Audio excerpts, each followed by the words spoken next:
নমস্কার বন্ধুরা, আপনারা দেখতেই পাচ্ছেন যে আমাদের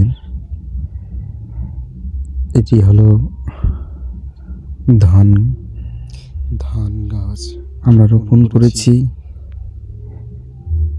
এটি পরবর্তীতে আমরা আমাদের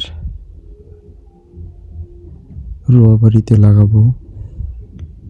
এটি হচ্ছে বিছন, যেটিকে আমরা আমাদের গ্রাম্য ভাষায় বলি। তারপর আমরা আমাদের দোলাতে জমিতে এই বিছনটি রোপণ করব।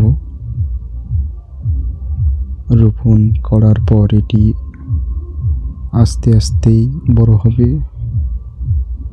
বড় হওয়ার পর ধানে রূপান্তরিত হবে।